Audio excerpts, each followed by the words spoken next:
열정과 즐거움이 가득한 7월이 되시길 바랍니다. 라디오 서울이 늘 함께합니다. 강혜신의 오늘의 미국.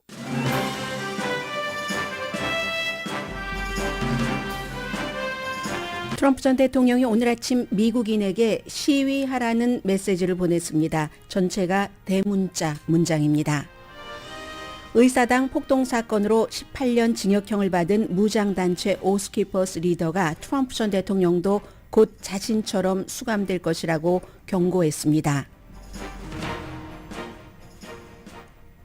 대통령이 사는 백악관에서 발견된 백색 가루가 코케인이라는 것에 안심한 사람들도 많지만 누가 웨스트윙에 코케인을 놓았느냐는 바이든 대통령을 불안하게 한 요소입니다.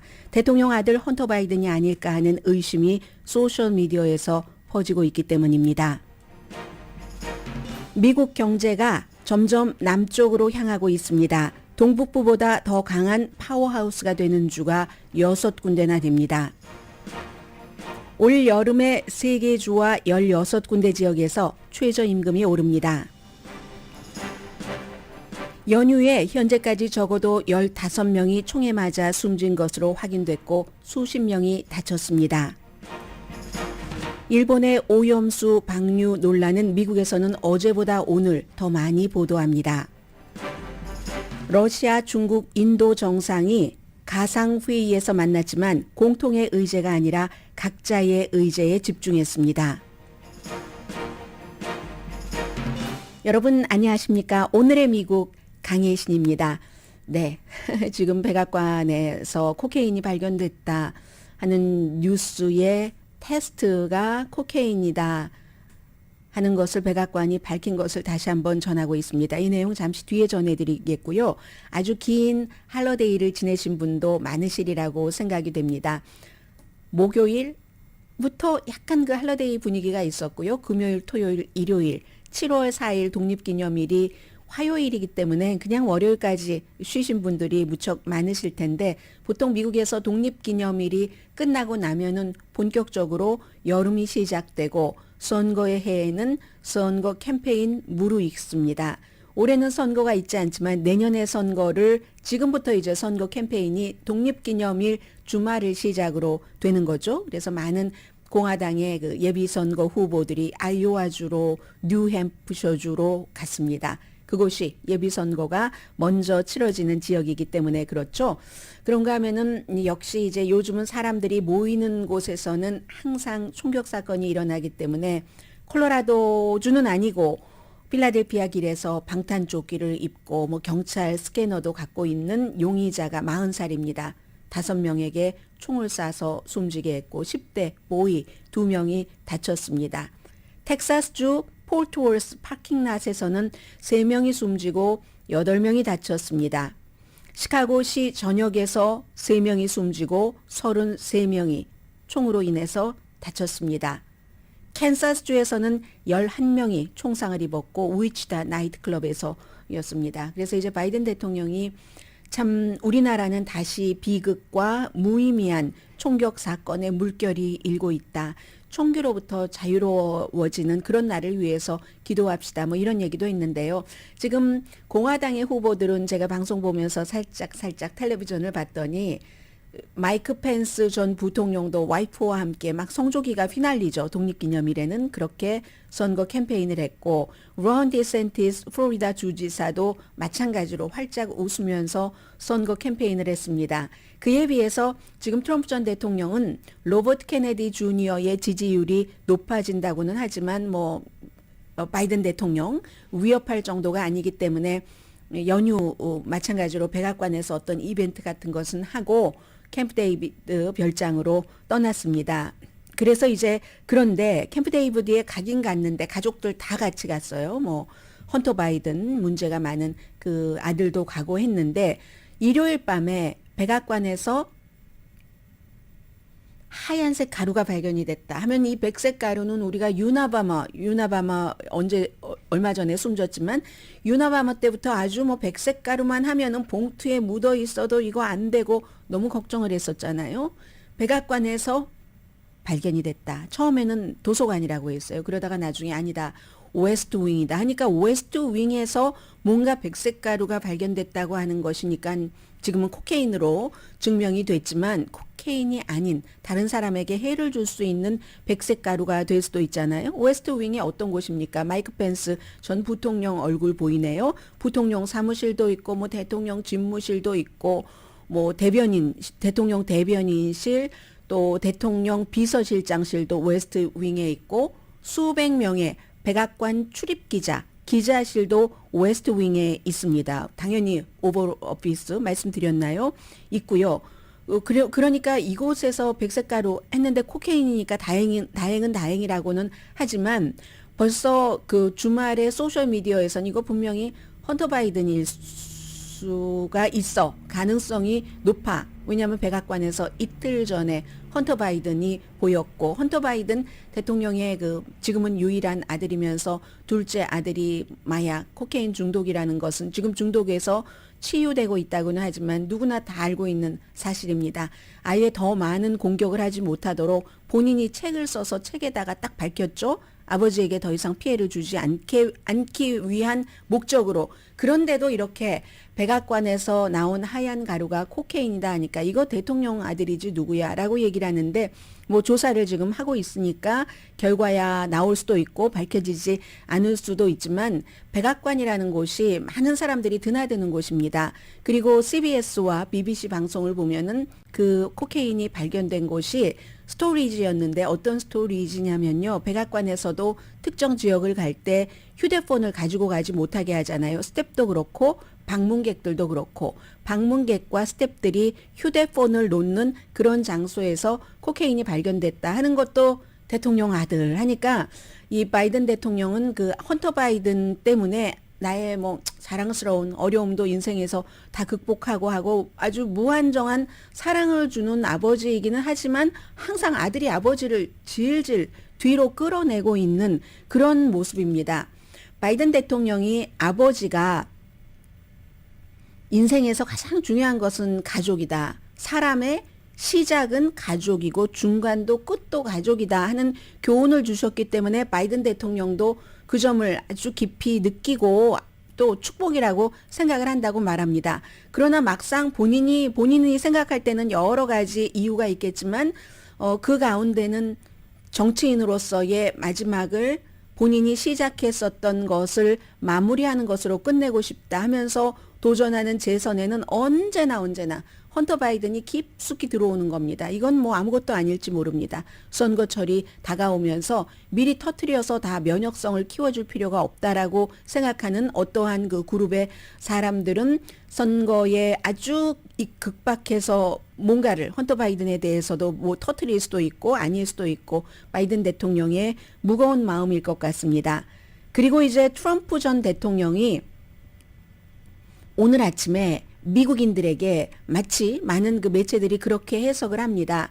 자신을 위해서 길에 나가서 시위해라 하는 메시지를 보냈다고 사람들은 생각을 하고 있는데 최근에 트럼프 전 대통령이 시위해라 이런 메시지를 자주 보냅니다. 그런데 자주 보낸다는 것은 본인을 위해서 본인에 대한 어떤 것 때문에 시위하는 사람들이 줄어들고 있다는 것의 반증이기도 합니다. 지난번에 트럼프 전 대통령이 2번이나 법정에 출두할 때도 뉴욕에서도 마이애미 법정에서도 굉장히 많은 뭐 구름과 같은 인파, 우리는 이런 말을 쓰지 않았습니다. 트럼프 전 대통령 무죄인데 왜 기소를 해? 하고 시위하는 사람들이 그다지 많지 않았기 때문에 그럴수록 트럼프 전 대통령은 나를 중심으로 뭉쳐라 하고 오늘은 전체적으로 이 대문자로 썼는데 이것이 나오기 직전에 어떤 일이 있었냐면 스튜어트 로즈라는 사람이 지금 그 워싱턴 DC의 교정국 그곳에 구금돼 있는데 1월 6일 의사당 사건 그 혐의에 대해서는 가장 높은 형량을 선고받은 사람입니다. 18년 징역형. 이 사람은 오스키퍼트라는 그 무장 단체를 만든 사람인데 사건 당시에 현장에 있지도 않았습니다. 그러니까 본인이 얘기를 하길 워싱턴 타임즈와 인터뷰를 했습니다. 워싱턴 포스트 아니고요. 워싱턴 포스트와는 정반대의 시각으로 보도를 하고 있는 워싱턴 타임즈 한때는 문선명 씨가 가지고 있었을 때는 굉장한 뭐 보수 쪽에서 영향력을 발휘하기도 했습니다. 지금은 뭐 미미합니다. 그래서 그 워싱턴 타임즈와 교정국 그 구금돼 있는 상태에서 인터뷰를 했는데 트럼프 전 대통령도 나처럼 유죄가 될 것이다. 재판을 받게 된다면 하면서 트럼프를 비난하는 게 아니라 지금 잭 스미스 특별검사를 비난을 하는 겁니다. 수사를 하면서 주변 사람들을 다 트럼프 전 대통령에 대해서 나쁜 증언을 하라고 유도를 하고 사람들이 거기에 이렇게 쓸려가지만 본인은 뭐 마치 그렇지 않았기 때문에 18년 징역형을 받았다 하는 뭐 그런 비슷한 뉘앙스도 있고요. 내가 의사당에 들어가지도 않았는데 18년 징역형이라는 게 말이 되는가.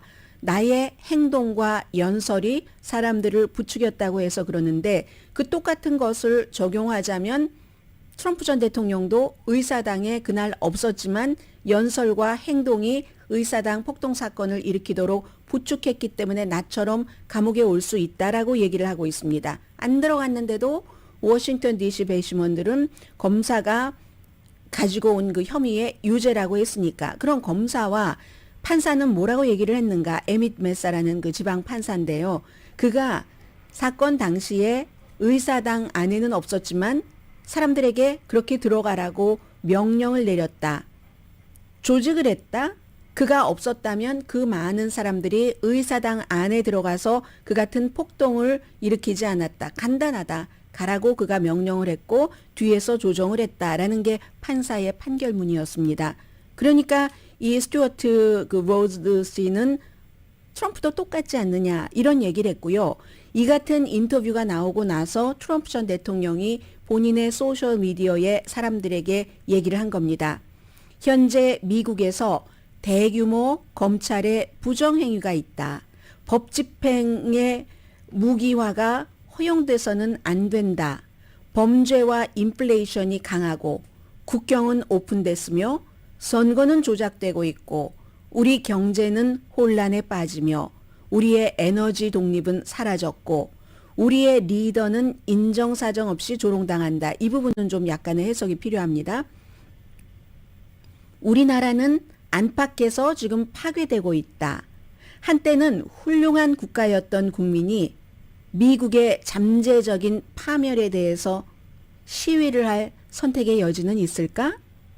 시위할 선택의 길에 나가서 시위할 선택의 여지는 있을까? 이게 이제 최근에 트럼프 전 대통령이 가장 많이 트윗을 하고 있는 시위를 해라라고 아주 노골적으로 말하기도 하고요. 그런 부분이고 앞에 말씀드린 우리의 리더는 인정사정 없이 조롱당하고 있다 하면은 다른 부분들은 다 그 트럼프 전 대통령의 지지자가 볼 때는 그거 맞는 말이야 라고 하더라도 지금 그래도 그나마 바이든 대통령이 들어오고 나서 세계 뭐 중요한 동맹국가도 그렇고 좀 미국의 입지가 예전의 그 미국스러움으로 돌아가는데 우리의 리더가 인정사정 없이 조롱당하고 이게 무슨 뜻인지 하고 살짝 약간 이렇게 거리감을 느끼신 분이 계실 텐데 정치 평론가들은 이 부분을 자신을 얘기를 한 것이라고 말합니다. 우리의 리더, 현재 리더, 본인이 또 대통령이기도 하다는 얘기이기도 하고요. 인정사정, 그렇게 해석할 수도 있고요. 인정사정 없이 조롱당하고 있다. 우리의 리더가. 그러니 시위할 그럴 선택의 여지는 있을까? 라고 얘기를 했다는 거죠. 그래야말로 Don't cry for me가 아니라 cry for me. 미국, United States of America 이런 메시지를 보이고 있고 사람들은 그렇지 않고 한번 당했기 때문에 의사당 폭동 사건인데 나도 갈 테니까 가서 하라 하고 갔더니 이렇게 오스키 폴스 파운더 아니면 다른 사람들 뭐 프라우드 보이즈 이런 사람들은 굉장히 높은 형량을 받네요. 그러니까 갈까. 그런데 저는 이 내용을 전해드린 이유는 미국이 대선이 가까워질수록 트럼프 전 대통령이 지금 법적으로 그 법원에서 이거 하지 말아라 저거 하지 말아라 하는 게 있는데도 합니다. 말도 하고 행동도 하고 하는데 그럴 때 사람들을 막 한창 그 감정이 예민해져 있고 할 때 분열돼 있고 할 때 나가서 시위하라 하면 미국이 얼마나 위험한 날이 올 수도 있을까? 뭐 그런 날에 사람들도 그 마음가짐으로나마 대비를 해야지 되는 게 아닌가? 지금 그런 정도로 굉장히 점점 위험해지는 그런 미국이라는 것 말씀드립니다. 인정하고 싶지 않지만 인정해야지 되는 오늘의 미국입니다.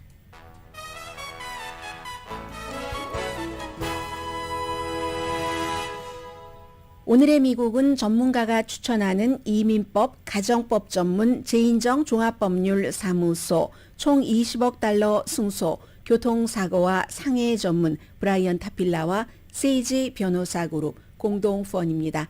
잠시 뒤에는 미국에서도 뭐 스시 같은 거 많이 드시잖아요. 너무 좋아하시죠, 여러분?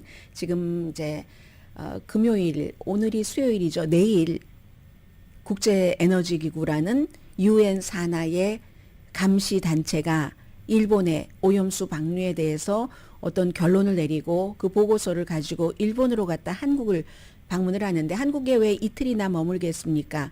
국제에너지기구 사무총장이 그만큼 한국 사람들에게 자신들의 그 보고서에 대해서 좀 설득도 하고 기자회견도 하고 하겠다는 건데 어제는 미국이 독립기념일이기도 했고 또 시차도 있고 해서 그랬는데 오늘은 훨씬 이 내용을 많이 보도를 하고 있거든요. 그리고 어떤 매체의 보도를 들으시느냐에 따라서 여러분들의 의견도 달라지고 왜 처음에는 미국에서도 그런 얘기 많이 했습니다. 이제 일본 스시는 다 먹었다. 일본산 뭐는 다 먹었다라고 하지만 미국 사람들은 아무 생각 없이 지금 다 먹고 있잖아요. 이게 생각은 국민들은 안 해도 되죠. 생각을 하고 과학적으로 증명하고 판단을 해야지 되는 기구에서 하면 되니까 FDA가 했으니까. 그리고 이제 그럼에도 불구하고 중국과 한국에서 제기되고 있는 안전하지 않아 뭐 이런 여러 가지 문제에 대해서는 충분히 또 이 의의를 제기할 만한 근거가 있기 때문에 그런 몇 가지를 중심으로 잠시 뒤에 전해드리겠습니다.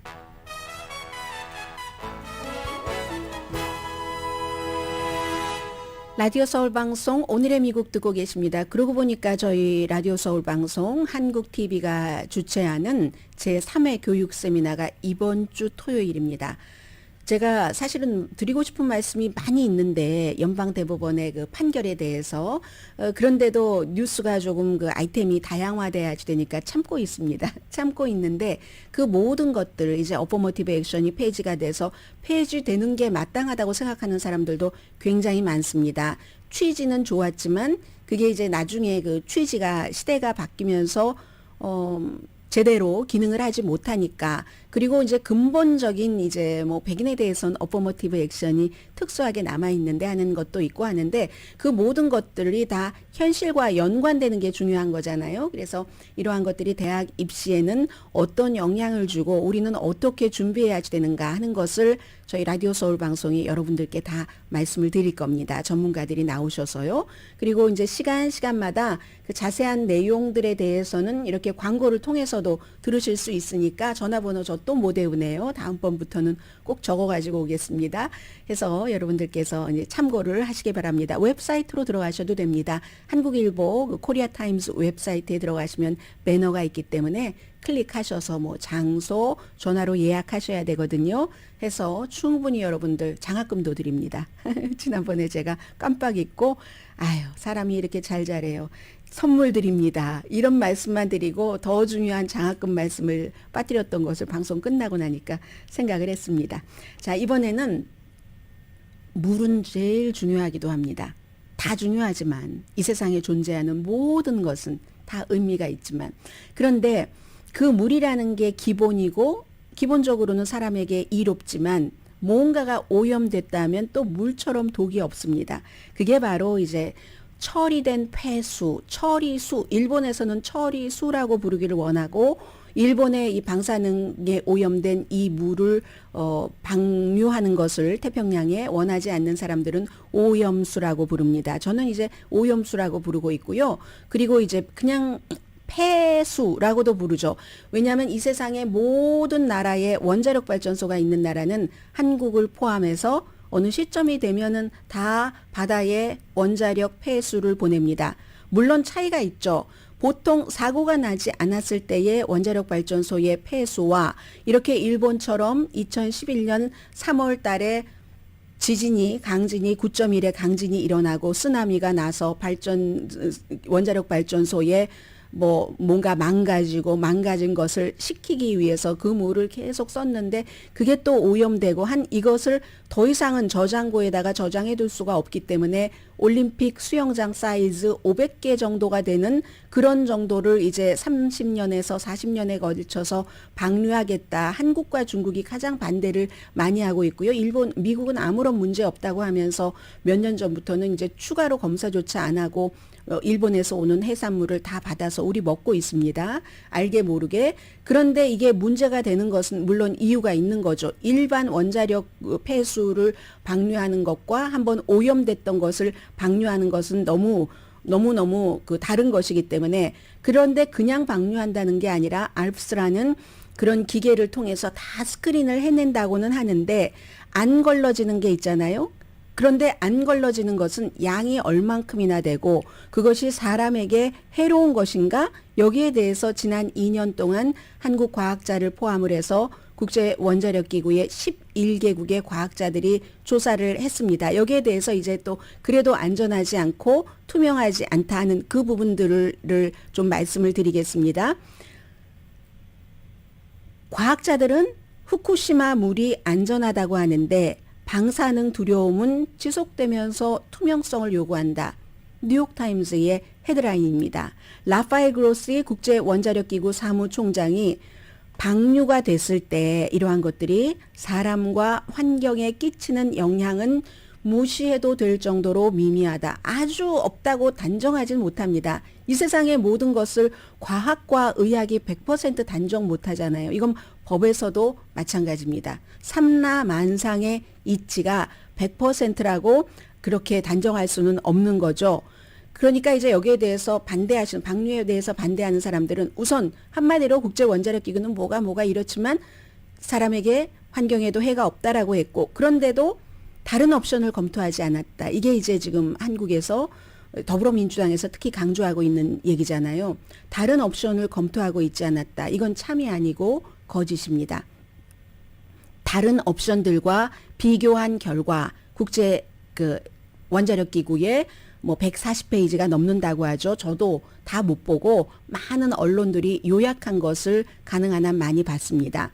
어차피 140페이지를 하루 사이에 자세히 과학적인 것을 제가 완벽하게 이해한다고 확신할 수 없기 때문에 그런데 어떤 분들께서는 제가 140페이지를 다 봤더니 이렇다. 그분이 과학자라면 이해하지만 그냥 그 분위기 따라서 그런 게 아닌가라는 생각도 들고요. 다른 옵션을 검토하지 않았다. 국제원자력기구는 뭐라고 얘기했냐면 다른 옵션들과 비교를 한 결과 이 옵션이 또 그 원자력 발전소를 지금까지 관리를 했고 해체하려고 하는 테스코가 얘기한 기록을 증명을 하고 있다. 이렇게 얘기를 했습니다. 그리고 이 옵션은 스크리닝하고 바다에 내버리는 이 옵션은 중국과 한국에서도 쓰고 있는 거다. 세계에서 핵발전소를 운영하고 있는 국가들은 쓰고 있는 옵션이고 다른 옵션과 비교도 했다 하고 얘기를 합니다. 그래도 일본 정부와 테이코를 못 믿는다라고 얘기를 합니다. 이건 일본에서도 그 이유는 아니겠지만 기본적으로 아무튼 오염된 오염수를 방류한다는 것을 어부들은 아니 우리 그게 해가 없다 할지라도 안 하는 게 더 좋잖아 하고 정부나 테이코 측에서는 그럼 이걸 어디다 이고 살아? 라고 얘기를 하는 거죠. 이건 한국도 생각해 봐야지 될 문제죠. 한국이나 다른 모든 원자력 발전소를 운영하고 있는 국가에서 그럼 다 그 폐수 처리를 이고 살아야지 될 수는 없잖아요. 한국은 더 불리하네요. 땅이 적으니까 일본처럼.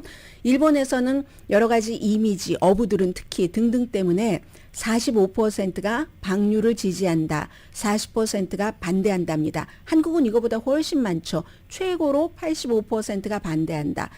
그리고 갤럽 같은 경우 최저 75%가 반대한답니다. 그러면 스크리닝을 했다고 하는데 그리고 국제원자력기구는 이 스크리닝하는 그 시스템 알프스라는 것이 증명이 됐다라고 얘기를 하는데 제거가 되지 않는 게 있잖아요. 그게 삼중수소 보통 삼중수소가 그 영향력이 반감되는 기간이 12.3년이랍니다. 반 정도가 붕괴되는 게.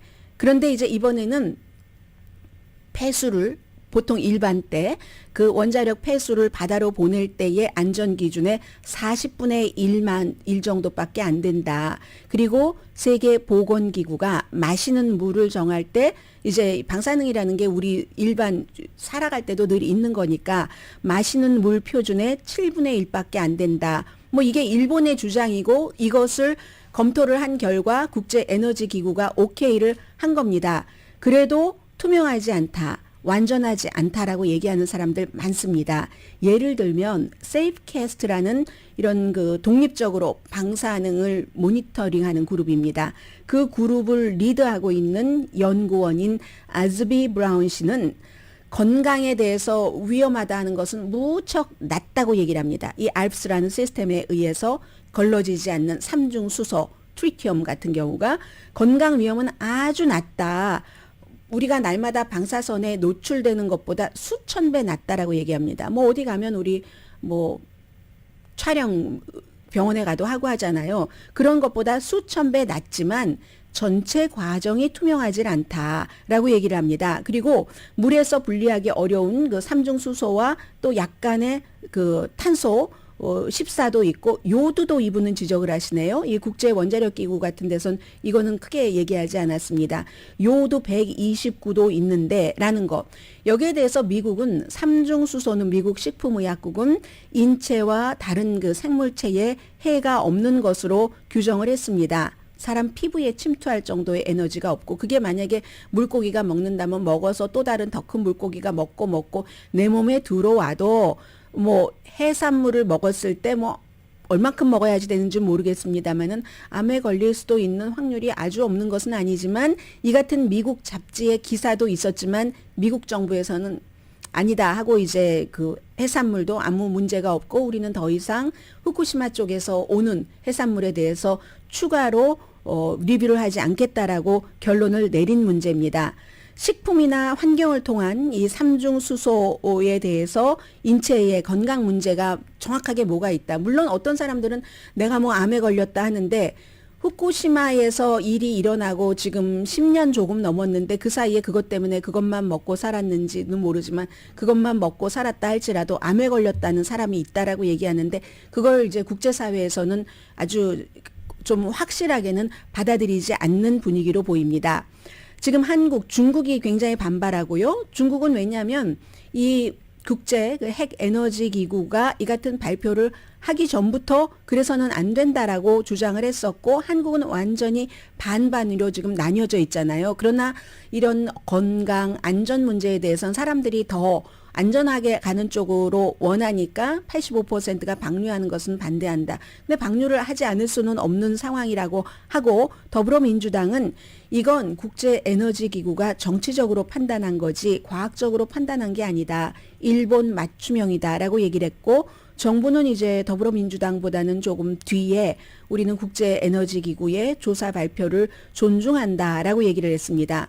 그러면 또 이제 그 야당에서는 그렇게 안전하다고 하면서 사무실은 왜 두나? 라고 얘기를 해요. 이 국제에너지기구에서 30년, 40년 동안 계속 그곳에 일본의 사무실을 두면서 원래 지금까지 그 국제에너지기구가 조사했던 것처럼 이런 형태로 방류를 할 것인가, 스크리닝을 제대로 할 것인가 하는 것을 모니터링 하겠다는 얘기잖아요. 안전하면 왜 모니터링을 해야 하는데 이건 거의 좀 도가 지나친 그런 그 주장 같고요. 뭐든지 안전해도 사람과 연관이 있는 것이니까 더 열심히 모니터링 하면은 뭐 좋은 거겠죠. 이제 그런 부분이 있고 또 하나가 있던데요.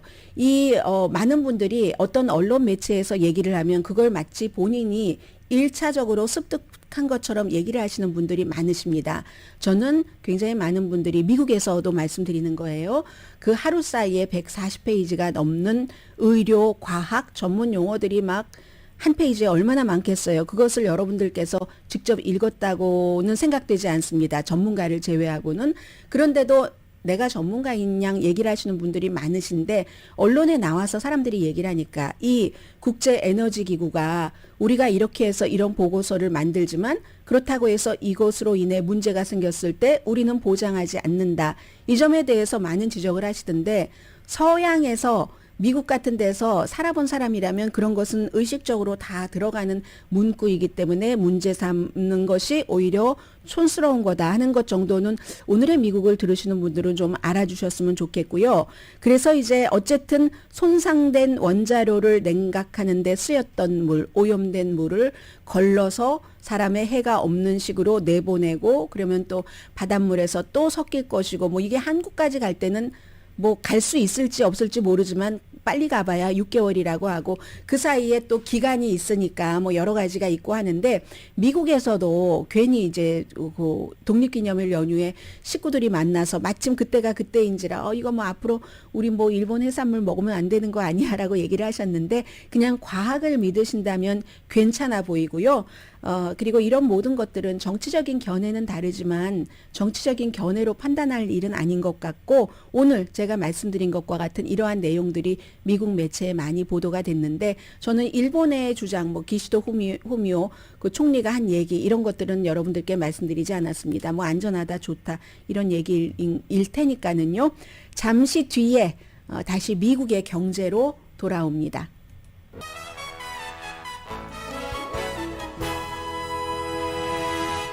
라디오 서울 방송 오늘의 미국 듣고 계십니다. 제가 가끔 이렇게 생각을 할 때 지금 피러라는 분께서 그 여러 가지를 써주셔서 생각이 든 건데 제가 오늘의 미국을 진행을 하지만 저보다 오늘의 미국에 대해서 어떤 분야에서는 훨씬 깊이 정확하게 더 정확하게 알고 계시는 분들도 상당히 많고요. 저야 뉴스를 하는 사람이고 또 이 뉴스도 수십 년 동안 같은 그 비슷한 이슈에서 했기 때문에 좀 다방면으로 이해도는 높을지 모르지만 오늘의 미국을 듣고 보고 계시는 여러분들의 수준이 상당히 높고 깊고 또 냉철하고 그렇다 하는 것을 느끼게 됩니다. 이 피러라는 분께서 처리수라고 부르지 않는 이유가 궁금하다고 IAEA에서 국제에너지기구에서도 공식적으로 처리수라고 부르는데 이렇게 얘기를 하셨습니다. 네, 폐수, 일반 원자력 폐수하면은 사고가 일어나지 않았을 때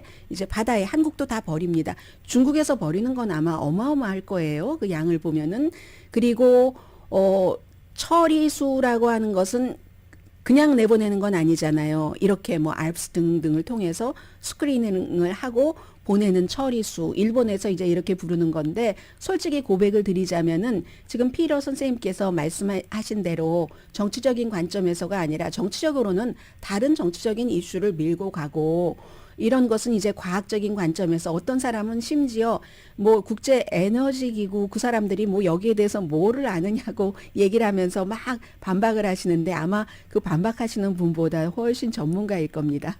이분들이 전문가입니다. 그래서 과학적인 근거에 의해서 정치적으로 보지 말고 그냥 이렇게 얘기를 보면은 논리적인 근거를 믿으면 되지 않을까 싶다라고 말씀을 하시는데요. 고백하자면 지금 정서가 국민 정서 자체는 뭐 저희 친구들도 그렇습니다. 뭐 멀리 사는 친구도 야 이제 뭐 조금 있으면 먹으면 안 되고 그 방류되면 이렇게 얘기를 하는데 그냥 분위기로 어느 소리가 더 나에게 크게 들렸는가에 따라서 판단하시는 분들이 많은 것 같아요. 그런데 한국 분들은 정서적으로 그거 오염돼서 정말 위험한 거야라고 생각하시는 분들이 많고 저는 좀 뭐 과학적으로 이게 이렇다라고 말씀을 드리는 입장인데 만약에 게다 대고 처리수까지라고도 부르면 이것도 또 웃기는 얘기예요. 제가 스스로 못났다는 걸 말씀을 드리는 거예요.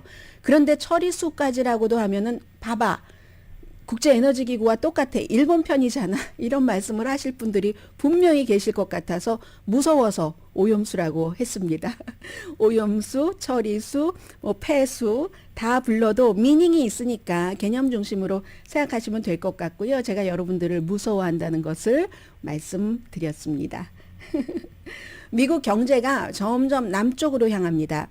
이것은 언젠가부터 인구들이 남쪽으로 많이 가고 있네. 뭐 한국 분들도 여러 가지 캘리포니아 날씨도 좋고 너무 좋은데 투머치 진보적이라든가 아니면 투머치 생활비가 들어가기 때문에 다른 곳 그런데 가다 보니까 남쪽이다. 이렇게 인구가 이동하고 나니까 그 뒤에 돈이 따라가는 겁니다. 지금 블룸버그에서 자세히 분석해 놓은 것을 오늘 그 악시오스가 보도를 했는데요. 어느 지역이냐면 플로리다, 텍사스, 조지아, 캐롤라이나 중에서도 노스보다는 사우스가 좀 더 강하게 테네시 이런 주들이 전체적으로 보면은 공통점이 보수적인 주죠. 보수적인 주가 코비드 때 어떻게 했습니까? 개방을 했잖아요. 캘리포니아주는 막 마스크 엄청 쓰고 다녔어야지 됐고 그때 개방을 했기 때문에 플로리다주에서도 인구비 사망률이 캘리포니아주보다 훨씬 높습니다. 그런데 그 당시에 개방을 하고 계속 그랬던 것들이 그러니까 관광객들도 많이 갔고 그때 경제도 컸다는 겁니다.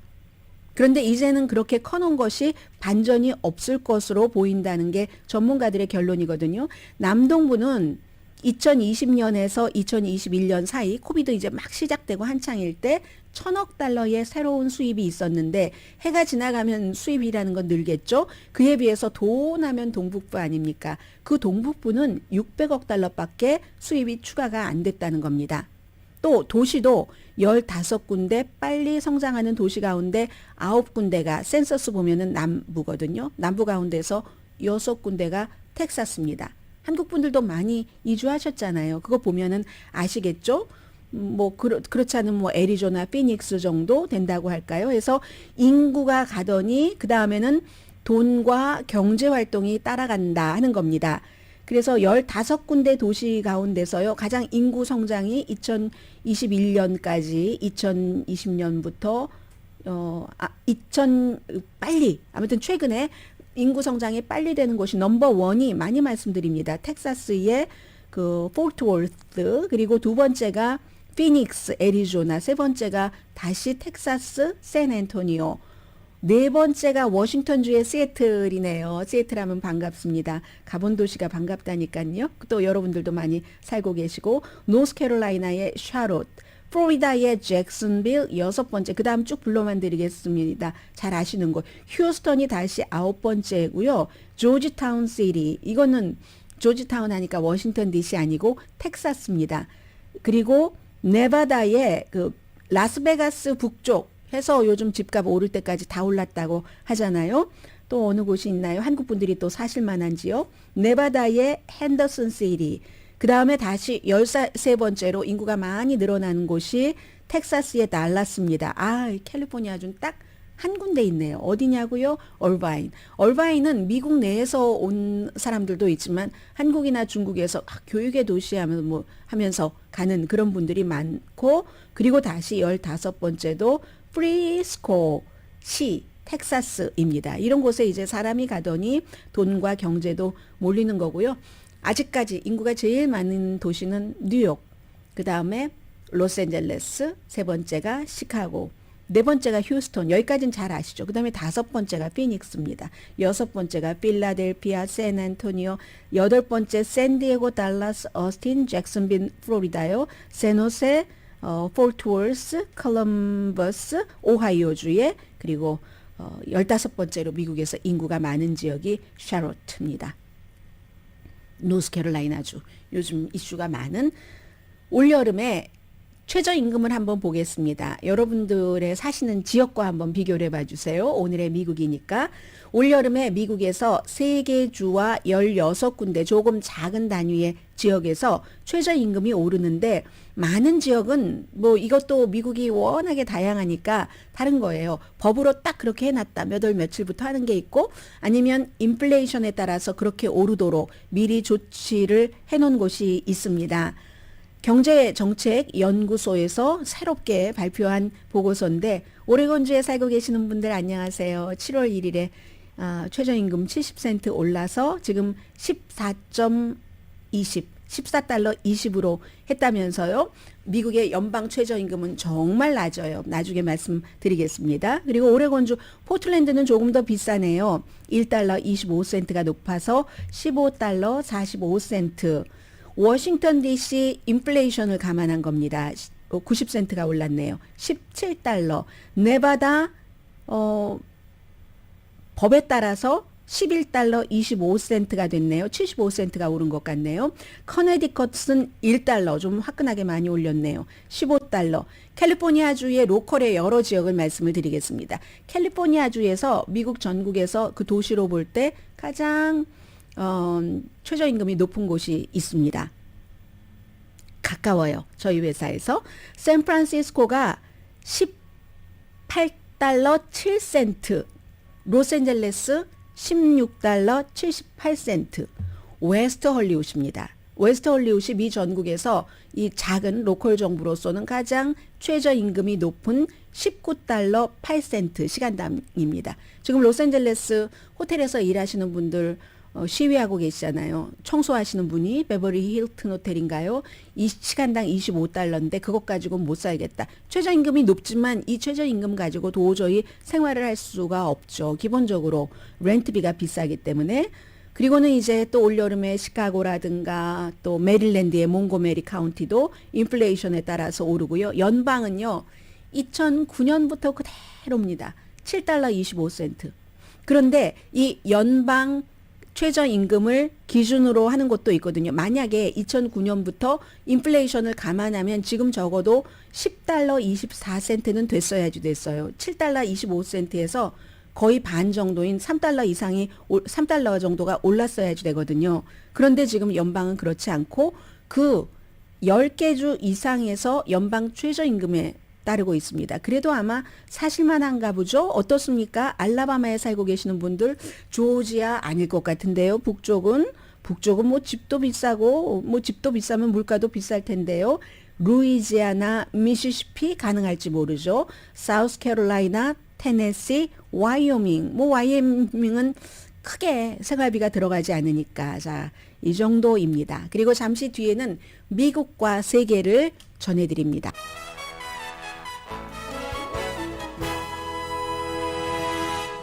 라디오 서울 방송 오늘의 미국 듣고 계십니다. 오늘 여러분들께 그 상하이 코퍼레이션 오거니제이션에 대해서 좀 말씀드리려고 합니다.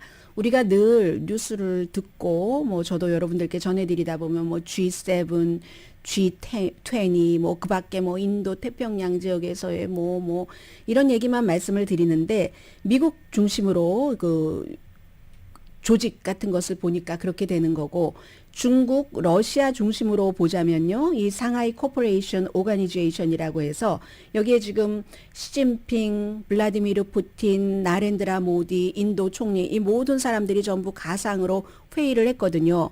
미국에 대적하기 위해서 어떤 국가는 특히 이제 그런 목적이 더 강하고 또 다른 국가는 그런 목적이 있고 해서 상하이 코퍼레이션 오거니제이션은 언제였던가요? 2001년이네요.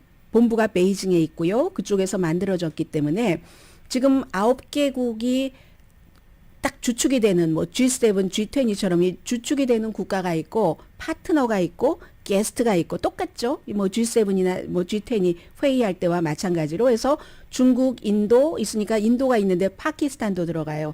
러시아, 이란이 들어가고요. 유라시아 지역. 그러니까 유럽과 아시아, 유라시아 지역에서 그러니까 서유럽은 아닌 거죠. 유라시아 이쪽 지역에서의 이제 중심되는 그런 나라들이 모인 기구입니다. 카자흐스탄이라든가 우즈베키스탄 등 9개국이고 나머지는 이제 업저버, 파트너, 게스트 다 합치면은 제가 세 보니까 한 29개국 정도가 되거든요.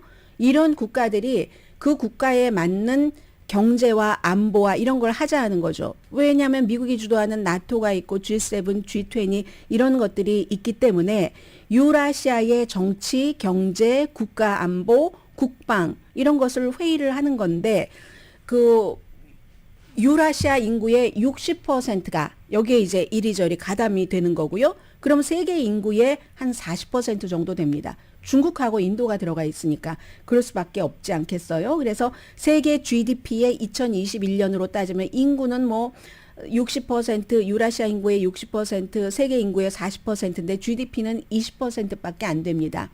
큰 나라를 빼고는 경제적으로 그다지 활발하지 않기 때문에 그래서 이런 나라들이 서로 만나서 서구에서 하는 이런 것과는 달리 우리가 좀 해보자 하잖아요. 그러면 힘을 합쳐서 딱 의제가 있고 이번에는 이렇게 해야 되는데 올해는 가상으로 만났거든요. 그리고 한가운데 딱 인도가 들어가 있습니다. 러시아도 인도를 잡고 싶고 중국과 인도를 잡고 싶어 하는 건 아니죠. 중국과 인도가 국경 문제가 있으니까 인도의 나렌드라 모디 총리가 얼마 전에 세 번째로 바이든 대통령 들어와서 국빈으로 초대돼서 잘 받고 가더니 이 중국에 대해서도 러시아에 대해서도 화끈하게 뭘 못 해주는 겁니다. 이 블라디미르 푸틴의 경우는 다른 나라들이 푸틴이 지금 반란을 겪고 나서 계속 치르고 있는 우크라이나 침공에 대해서 협조를 해주기를 원하는데 다른 나라들은 다 다른 얘기를 해요. 중국의 시진핑의 경우는 미국이 말이야 헤게모니를 쥐고 완전히 파워로 정책을 만들어 이게 이제 칩이라든가 칩스 법안이라든가 기술 이전을 중국에 못 해주도록 뭐 다른 나라를 압박하기도 하고 실제로 그런 것을 말하는 거죠. 인도 같은 경우는 그야말로 떠오르는 스타가 됐는데 테러리즘과 싸워야 된다. 이거 파키스탄 겨냥한 거잖아요. 그런 식으로 해서 지금 이쪽의 여러 가지 구조는 확실하게 미국을 겨냥하면서 러시아, 중국의 뜻대로 가지는 않고 있다는 것을 보여준 게 이제 상하이 코퍼레이션의 회의였다라고 말씀을 드립니다. 오늘의 미국은 전문가가 추천하는 이민법 가정법 전문 재인정 종합법률 사무소 총 20억 달러 승소 교통사고와 상해 전문 브라이언 타필라와 CG 변호사 그룹 공동 후원이었습니다. 10시에 좋은 아침 좋은 하루 방송됩니다. 네, 미국과 일본, 미국과 중국이 첨예하게 대립하고 싸우는 것 같으면서도 중국과도 싸우기는 싸우지만 마지막 선은 남겨둬야 돼. 긴장은 계속 가지고 가면 안 돼 하고 자넷 옐른 재무장관이 가는 거고 러시아와도 마찬가지입니다. 월스트리트저널의 기자를 러시아에서 이거 스파이하고 꽉 잡고 있었잖아요.